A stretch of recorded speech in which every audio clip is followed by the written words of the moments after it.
నమస్తే అండి, welcome to Suman TV. నేను మీ వెలిజేకరధర్. ఎస్ఐపిస్లో మనం అధిక లాభం తెచ్చుకోవడం ఎట్లా? ఇప్పుడు చూడండి, చాలామంది ఎస్ఐపిస్ ఇవాళ వచ్చే పాపులర్ అయినాయి, అందరికీ తెలుసు. 5,000 రూపీస్ ఎస్ఐపి వేసినా కూడా ఒక 20 years కనుక మనం గోల్ పెట్టుకొని వేస్తే అది 1 CR అవుతుంది. అలాగే 10,000 రూపీస్ ఎస్ఐపి వేయచ్చు. అలాగే ఎస్ఐపిస్ కనుక మనం రెగ్యులర్గా ఇన్వెస్ట్ చేసుకుంటూ వెళ్ళి అందులో ఇంకొంచెం టాప్అప్ చేస్తే కనుక అధిక లాభాలు పొందొచ్చు అని తెలుస్తుంది. సో కానీ బెస్ట్ ఎస్ఐపిస్ ఏంటి, ఎస్ఐపిస్ని ఎలా చూస్ చేసుకోవాలి? ఇప్పుడు చూడండి, చాలామంది అంటున్నారు కొన్ని ఫండ్స్ ఉంటాయి, టాప్ ఫండ్స్ ఉంటాయి, కానీ టాప్ ఫండ్స్ ఎప్పటికీ పర్మనెంట్గా ఉండవు, డాష్గా ఫాలో అవుతూ ఉంటాయి. సో అలా కాకుండా ఒక బెస్ట్ ఎస్ఐపి ఏది అని అనుకుంటే ఒక టూల్స్ వాడతారండి.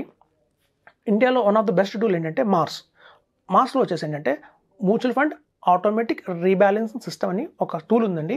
ఆ టూల్లో ఏమవుతుందంటే ఉన్న అన్ని ఫండ్స్ మీద ఫిల్టర్ చేసేసి the best of the best funds select చేసి పెడతారు. అందులో 22 పారామీటర్స్లో కనుక టెస్ట్ చేసి వచ్చిన ఫండ్స్ ఏమవుతాయంటే మీకు ది బెస్ట్గా పర్ఫార్మెన్స్ ఉంటాయి వాటివి. సో అట్లాంటి మార్క్స్ ద్వారా కనుక మనం ఇన్వెస్ట్మెంట్ చేస్తే మనం గతంలో అనుకున్నాం 15 into 15 1 crore వస్తుంది. అలా కాకుండా ఎదుటి ఈ మార్క్స్ టూల్ వల్ల మనకి అగ్రెసివ్ పోర్ట్ఫోలియో ఉంటుంది, అందులో డైవర్సిఫికేషన్ పోర్ట్ఫోలియో ఉంటుంది. అగ్రెసివ్ పోర్ట్ఫోలియో అంటే అందులో కేవలం మిడ్ క్యాపు, స్మాల్ క్యాపు అధికంగా ఉంటాయి. అలాగే వచ్చేసి డైవర్సిఫికేషన్లో వచ్చేసి flexi cap, multi cap, mid cap, small cap అలా కాంబినేషన్లో వస్తుంది. సో డైవర్సిఫైడ్ పోర్ట్ఫోలియో ఒకటి ఉంటుంది మార్స్లో, అలాగే అగ్రెసివ్ పోర్ట్ఫోలియో ఒకటి ఉంటుంది మార్స్లో. ఈ రెండు పోర్ట్ఫోలియోస్ వల్ల మేము గమనించిన లాస్ట్ 5 years నుంచి గమనించింది ఏంటంటే ఈ డైవర్సిఫికేషన్ పోర్ట్ఫోలియో ఏదైతే ఉందో కన్సిస్టెంట్గా 25% CAGR వచ్చింది. ఈ అగ్రెసివ్ పోర్ట్ఫోలియో ఏదైతే ఉందో కన్సిస్టెంట్గా 30% CAGR వచ్చింది. సో చూడండి, ఇట్లాంటి ఫండ్స్లో కనుక మనం ఎస్ఐపి చేసుకుంటూ వెళ్తే ఆటోమేటిక్గా మనకి ఒక ఎండ్ ఆఫ్ ద మన గోల్ రీచ్ అయ్యే టైంకల్లా ఇన్స్టెడ్ ఆఫ్ 1 crore 3 crores తీసుకోవచ్చని చెప్తున్నాను. ఇప్పుడు చూడండి, ఫండ్స్లో కూడా మనకి చాలా కంపెనీస్ వస్తున్నాయి. ఇవాళ రేపు కొత్త కంపెనీస్ వస్తున్నాయి. ఎడల్వైజ్ కావచ్చు, అలాగే మనకి వచ్చేసి ఇప్పుడు శామ్స్కో కావచ్చు, అలాగే ఎడల్వైజ్ కావచ్చు, HSBC కావచ్చు, ఇట్లాంటివన్నీ ఒక టాప్ పర్ఫార్మింగ్ మ్యూచువల్ ఫండ్స్గా రేపొద్దున ఫ్యూచర్లో వస్తున్నాయి. ఇప్పుడు చూడండి, ఎవ్రీ 5 yearsకి ఈ మ్యూచువల్ ఫండ్స్ అనేది మారిపోతుంటాయి. టాప్ 5 మారిపోతూ ఉంటాయి, బెస్ట్ ఫండ్స్ మారిపోతుంటాయి, బెస్ట్ ఫండ్ హౌసెస్ మారిపోతూ ఉంటాయి. ఇప్పుడు 2026 నుంచి 2030లో తీసుకుంటే మాత్రం మనకి అందులో ఆ 2026 నుంచి 30 ఆ టైం ఫ్రేమ్లో బెస్ట్గా పర్ఫామ్ చేసేవి ఏవి అంటే మేబీ బంధన్ కావచ్చు, వైట్ ఓక్ కావచ్చు, ఎన్జే కావచ్చు. ఎన్జే వాళ్ళది యాక్చువల్గా చాలామంది తెలుసు, ఎన్జే మ్యూచువల్ ఫండ్ హౌస్ చాలా పెద్ద డిస్ట్రిబ్యూటర్స్, ఇండియాలో లార్జెస్ట్ డిస్ట్రిబ్యూటర్ హౌస్. వాళ్ళ పిఎంఎస్ కూడా చాలా బాగుంటుందని చాలా డిస్కస్ చేసుకున్నాం, ఎన్జే పిఎంఎస్. అలాగే వాళ్ళది మ్యూచువల్ ఫండ్స్ ఏఎంసీ కూడా స్టార్ట్ చేశారండి వాళ్ళవి 3 years బ్యాక్. అందులో మీకు ఫ్లెక్సీ క్యాప్ ఉంది, ఎన్జే ఈఎల్ఎస్ఎస్ ఉంది, equity linked saving scheme. Performance అయితే అవుట్ పర్ఫామ్ ఉన్నాయి. ఫ్లెక్సీ క్యాప్ కూడా చాలా బాగా పర్ఫామ్ చేస్తుంది. అలాగే ఈఎల్ఎస్ఎస్ స్కీమ్ కూడా చాలా బాగా పర్ఫామ్ చేస్తుంది. ట్యాక్స్ సేవింగ్ ఫండ్లో ట్యాక్స్ సేవర్స్లో ఎవరైతే నా క్లయింట్స్ ఇన్వెస్ట్ చేశారో 1 year బ్యాక్ వాళ్ళకి ఎక్స్ట్రాడినరీ రిటర్న్స్ అయితే ఎన్జే ఈఎల్ఎస్ఎస్లో వచ్చాయి. సో రేపొద్దున రాబోయే రోజుల్లో ఈవెన్ ఎన్జే కూడా వన్ ఆఫ్ ద టాప్ 5లో వెళ్ళిపోవచ్చు. సో ఇప్పుడు చూడండి, ఒక్కొక్క ఫండ్ హౌసెస్కి ఎలా 26 to 30లో అలా ఉంటాయి, 30 నుంచి 35లో అలా ఉంటాయి. మనం ఎంట్రీ పాయింట్లో మనం తీసుకుంటాం టాప్ 5 అని చెప్పి, కానీ మన ఎగ్జిట్ పాయింట్కి మనం వెళ్ళేటప్పుడు అంటే ఎప్పుడైతే మనం గోల్ రీచ్ అవుతామో ఆ టైంలో అలాంటి ఫండ్ హౌసెస్ ఏవి అని ఇప్పుడు చెప్పడం కష్టం. కాబట్టి ఏంటంటే ఎప్పుడు కూడా ఫండ్స్ మార్చుకుంటూ ఉండాలి. ఒకటే ఫండ్లో కంటిన్యూ చేయకూడదు. ఎవ్రీ 3 yearsకి 5 yearsకి పర్ఫార్మెన్స్ బాగుండకపోతే మనం అనుకుంటాం మనం ట్యాక్స్ కట్టాల్సి వస్తుంది 10% అని. 10% ట్యాక్స్ కట్టాల్సి వచ్చినా పర్లేదండి. కాంపౌండ్ ఇంట్రెస్ట్లో మీకు కనుక రిటర్న్ ఎక్కువ వస్తుంది అంటే మాత్రం మనం మారిపోవడానికి ఈజీగా మారిపోవచ్చు. సో ఒకటే ఫండ్లో పట్టుకొని మనం 15 years కనుక కంటిన్యూ అయితే కనుక మనం 30% CAGRలో మొదలుపెట్టిన ఫండ్ 8%కి 9% కూడా పడిపోయే అవకాశం ఉంది. సో మేము గతంలో 20 years నుంచి ఈ ఫీల్డ్లో ఉన్నాం కాబట్టి మేము చూస్తున్నాం అట్లాంటి ఫండ్స్ పర్ఫార్మెన్స్ ఎలా ఉంటుందో. ఎప్పుడు కూడా ఒకటే ఫండ్ హౌస్, ఒకటే ఫండ్ కన్సిస్టెంట్గా ఎక్కడ లేదు, మారుతూ ఉన్నాయి. సో మనం మార్స్లో ఏంటంటే mutual fund automatic rebalance system ఈ టూల్ వాడటం వల్ల ఏమవుతుంటే అందులో బెస్ట్ ఆఫ్ బెస్ట్ 5 funds వస్తాయి. చూడండి, మేము సర్వే చేసాం. ఎవరైతే కనుక 10 funds 15 fundsలో ఎస్ఐపి చేసుకుంటూ వెళ్తున్నారో వాళ్ళకంటే కూడా ఎవరైతే కేవలం 5 fundsలోనే ఎస్ఐపి చేసుకుంటూ వెళ్తున్నారో రిటర్న్స్ అధికంగా వచ్చాయి. సో అలా అధికంగా రిటర్న్స్ ఎందుకు వచ్చాయంటే వాళ్ళు ఓన్లీ 5 fundsనే చూస్ చేసుకున్నారు, అది కూడా బెస్ట్ ఆఫ్ ద బెస్ట్ 5 fundsని చూస్ చేసుకున్నారు. ఎప్పుడైతే మార్కెట్ ఫాల్ అయిందో ఆ టైంలో ఆ 5 fundsలోనే కావాలంటే మీరు కొంచెం టాప్అప్ చేయండి, సరిపోతుంది. ఎక్స్ట్రాడినరీ రిటర్న్స్ అయితే మీరు చూడొచ్చు. మీ గోల్ కనుక కేవలం 1 crore 2 crores అయితే కనుక ఎలాంటి ఎస్ఐపి వేసినా పర్వాలేదండి. ఎందుకంటే ఎనీ ఫండ్స్ ఇండియాలో ఉన్న ఈ బుల్ రన్లో చూస్తే మీకు ఎనీ ఫండ్స్ మీకు మంచి రిటర్న్ ఇస్తాయి. కానీ ఎక్స్ట్రాడినరీ రిటర్న్స్ అవ్వాలి అంటే మాత్రం బెస్ట్ ఫండ్స్ తీసుకోవాలి. సో అట్లాంటి బెస్ట్ ఫండ్స్ మీరు చూస్ చేసుకోవాలి అంటే మాత్రం కొన్ని స్పెషల్ టూల్స్ అనేవి వాడాల్సి వస్తుందండి. అలా వాడటం వల్లనే మనకు తెలిసిపోతుంది ఈ ఫండ్ మనకి గోల్ ఎలా రీచ్ అవుతాము, అయితే పెద్ద అమౌంట్స్ రీచ్ అవుతామా, చిన్న అమౌంట్స్ రీచ్ అవుతామా అనేది. ఇప్పుడు చూడండి, మనం చూస్తాం మ్యూచువల్ ఫండ్స్ అందరూ చెప్తున్నారు, కానీ ఆ మ్యూచువల్ ఫండ్స్లో కూడా ఉన్న వేలలో చూడండి చాలా ఫండ్ హౌసెస్ ఇప్పుడు 56 ఫండ్ హౌసెస్ నియర్ బై ఉన్నాయి ఇండియాలో. ఉన్న 56 ఫండ్ హౌసెస్లో కూడా ఒక్కొక్క దగ్గర 20 ఫండ్స్ ఈజీగా ఉన్నాయి. సో ఇన్ని థౌజండ్స్ ఆఫ్ ఫండ్స్లో ది బెస్ట్ డిసిజన్ అనేది చాలా కష్టమైన పని. సో అట్లాంటి వాటిలో మనం టూల్స్ యూజ్ చేస్తే కొంచెం ఈజీ అవుతుంది. సో మనం అలా ఇన్వెస్ట్ చేయడం వల్ల లాభం కూడా ఎక్కువ ఉంటుంది.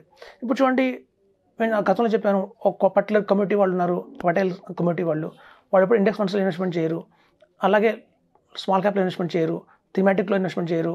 పర్టికులర్గా ఒక సాలిడ్గా రిస్క్ లేని ఫండ్స్ ఏవైతే చూస్ చేసుకొని అందులో కూడా అది బెస్ట్ ఫండ్స్ ఏవైతే సెలెక్ట్ చేసుకుంటే మాత్రం రిటర్న్స్ అనేవి వాళ్ళు ప్రూవ్ చేసి చూపించారు.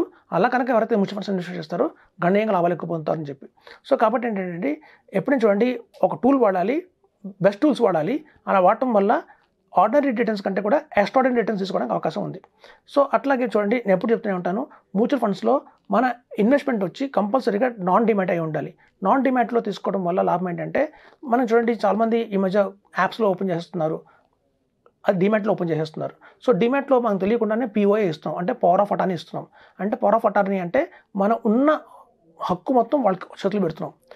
చూడండి, షేర్స్లో మీరు డిమాట్ ఓపెన్ చేయొచ్చు, అలాగే మీకు పిఎంఎస్లో డిమాట్ అకౌంట్ ఓపెన్ చేయొచ్చు.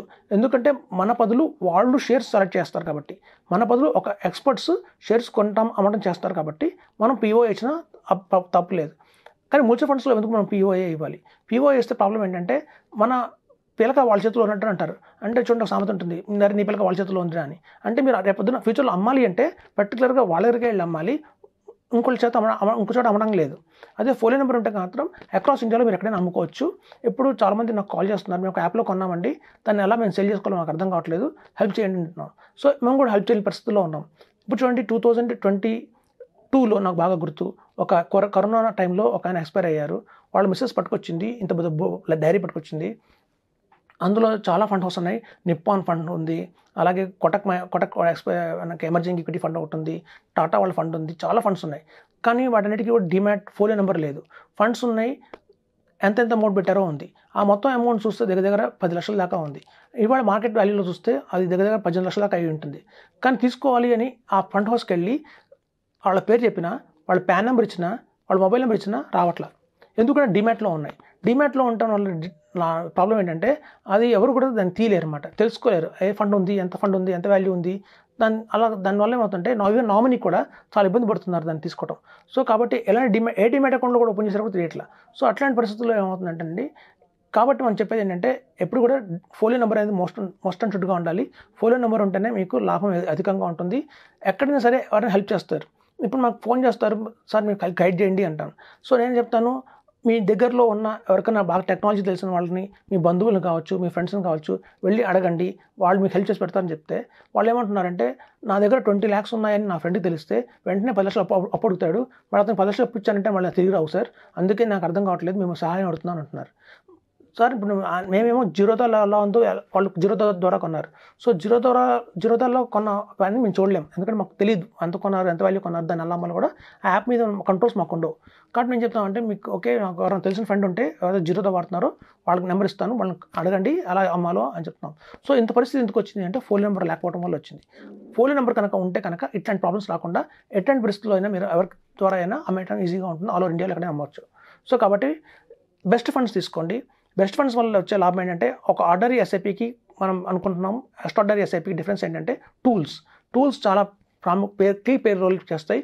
అవుట్ ఆఫ్ 1000 ఫండ్స్లో బెస్ట్ ఫండ్స్ ఏవి, ఎప్పటికప్పుడు బెస్ట్ ఫండ్స్ ఏవి అని సెలెక్ట్ చేయడంలో టూల్స్ ఉపయోగపడతాయి. కాబట్టి ఈ మార్స్ అనే టూల్స్ బాగా యూజ్ అవుతుంది. సో ఇట్లాంటి టూల్స్ వల్ల మీకు అధిక లాభాలు వస్తాయని చెప్తున్నాను. Thank you.